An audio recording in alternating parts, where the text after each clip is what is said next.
Happy Eid दोस्तों। सावन के पूरे महीने हर सोमवार शिव मंदिरों के बाहर सड़क तक भक्तों की लाइन लगती है। मुसलमानों को कोई प्रॉब्लम नहीं होती। बड़े मंदिरों के बाहर मेले लगते हैं, सड़कों पर महीनों भर तक दुकानें लगती हैं, रोड बंद कर दी जाती हैं। मुसलमानों को कोई प्रॉब्लम नहीं होती। दुर्गा पंडाल पार्कों और सड़कों को ब्लॉक करके लगाए जाते हैं। मुसलमानों को कोई प्रॉब्लम नहीं होती। गणेश उत्सव में विसर्जन पर 2-2 दिनों तक सड़कें बाधित रहती हैं। किसी मुसलमान को कोई प्रॉब्लम नहीं होती। कांवड़ यात्रा के दौरान भी तोड़फोड़ से लेकर के सड़क जाम तक न जाने कैसी कैसी परिस्थितियां आ जाती हैं। मुसलमानों को कोई प्रॉब्लम नहीं होती। होली पर भी सड़क चौराहों पर होलिका दहन होता है। मुसलमानों को कोई प्रॉब्लम नहीं होती। दोस्तों, दिवाली पर अलाए बलाएं भी सड़क किनारे ही जलाई जाती हैं। मुसलमानों को कोई प्रॉब्लम नहीं होती।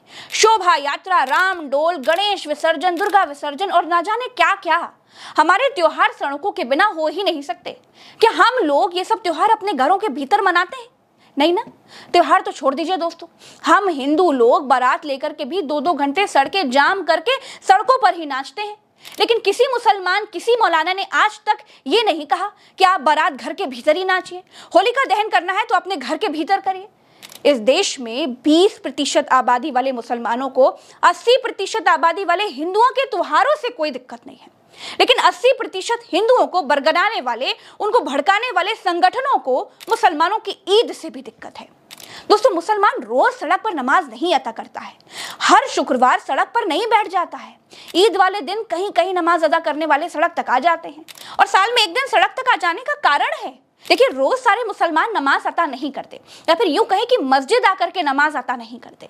लेकिन ईद वाले दिन सलातल ईद, ईद उल फितर की नमाज के लिए बच्चे, बूढ़े, जवान सब ईदगाह में आकर के नमाज अता करते हैं। बिल्कुल वैसे ही जैसे हर त्योहार में हम भी अपने मंदिर जाते हैं। जो नमाजियों की संख्या जब अपने आप बढ़ जाती है तो भीड़ सड़क तक आ जाती है। क्या हम हिंदुओं का हाजमा नफरत की राजनीति के चलते इतना कमजोर हो चुका है कि एक दिन में 1-2 घंटों का मुसलमानों का त्योहार हम हजम नहीं कर पाते? जब होली पर हिंदू कहते हैं कि उस दिन मुसलमान अपने घर में ही रहे, तो ईद वाले दिन भी हिंदुओं की छुट्टी होती है, वो भी अपने घर में रह सकते हैं। लेकिन मैं ये नहीं कहूंगी दोस्तों, ये गलत है। ईद हो या होली, सब भाईचारे के त्योहार हैं। किसी को भी घर में रहने की कोई जरूरत नहीं है। खुशियां मनाने की जरूरत है। खुशियां बांटने से बढ़ती हैं, तो खुशियां बांटने की जरूरत है ना। ईद के मौके पर एक बात और बोलूंगी, क्योंकि मैं ये जानती हूं दोस्तों कि मैं नहीं बोलूंगी तो कोई नहीं बोलेगा। बहुत छोटा सा उदाहरण बताती हूं। भारत के संविधान में लिखा है कि भारत की सरकार को जाति धर्म का भेदभाव किए बिना काम करना है। अगर ऐसा नहीं किया गया तो यह संविधान का अपमान है। लेकिन आप सरकारों का नंगा नाच देखिए। काशी कॉरिडोर बना, बताया गया कि श्रद्धालु नहीं आ पा रहे हैं, बड़े स्पेस और भव्यता की जरूरत थी, अच्छी बात है। राम मंदिर भव्य बना, अच्छी बात है। योगी आदित्यनाथ हर मंदिर को भव्य बनाने की बात करते हैं, सुनकर बड़ा अच्छा लगता है। लेकिन क्या सरकार ने कभी यह कहा कि मस्जिद में नमाजियों के लिए जगह कम पड़ रही है, उनके लिए एक मस्जिद कॉरिडोर बना दिया जाए जिससे नमाजियों को सड़क पर नमाज ना पढ़नी पड़े? अरे, कोई अपनी खुशी से सड़क पर नमाज नहीं पढ़ता साहब, आपने उसे सड़क पर नमाज अदा करने के लिए मजबूर किया है। सरकार का काम मंदिर बनवाने का नहीं है। लेकिन भारत में अमृतकाल के बाद मंदिर के पंडे और प्रधानमंत्री के पद के बीच का अंतर खत्म सा हो गया है। अगर सरकार मंदिर बनवा रही है तो मस्जिदें भी तो सरकार को बनवानी चाहिए। सरकार अगर हिंदुओं की है तो सरकार मुसलमानों की भी तो है। क्या अंतर रह गया मुगलों और भाजपा सरकार में? मुगलों ने मंदिर तोड़े तो भाजपा मंदिर बनवा रही है। भाजपा बावरी तोड़ने का श्रेय लेती है। भाजपा मस्जिदों के नीचे मंदिर खोज रही है। अगर मुगल पक्षपाती थे तो भाजपा भी तो बुलडोजरवादी है। निष्पक्ष तो आज भी कुछ नहीं है। अगर औरंगजेब या फिर बाबर ने मंदिर नहीं बनवाए, भाजपा के मुताबिक केवल मस्जिदें बनवाई, तो भाजपा की सरकार कौन सी उदारवादी सरकार है? वो भी तो केवल मंदिर बनवा रही है। इसीलिए दोस्तों, कुल मिलाकर मेरा यह कहना है कि इस देश में मुगल आक्रांता अकबर की सेना का संचालन ठाकुर मान सिंह करते थे। महाराणा प्रताप के नाक में दम अकबर नहीं करते थे, उनकी तरफ से मान सिंह करते थे। शिवाजी की सेना का संचालन मुगलों के खिलाफ इब्राहिम खान जैसे मुसलमान सेनापति करते थे। भारत में हिंदू मुसलमान कभी धार्मिक वजहों से नहीं लड़ते थे, राज्य और सत्ताओं पर कब्जा करने के लिए लड़ते थे। दुश्मनी धार्मिक कभी थी ही नहीं। हिंदू मुसलमान को लड़ाने का पहला प्रयोग जानते हैं किसने किया था? भारत में वो पहला प्रयोग अंग्रेजों ने किया था और उसके बाद भाजपा ने अंग्रेजों के हथकंडे को अपना लिया। तो दोस्तों, मेरा कुल मिलाकर यही कहना है कि लड़िए मत, झगड़िए मत, प्रगति के पथ पर आगे बढ़िए।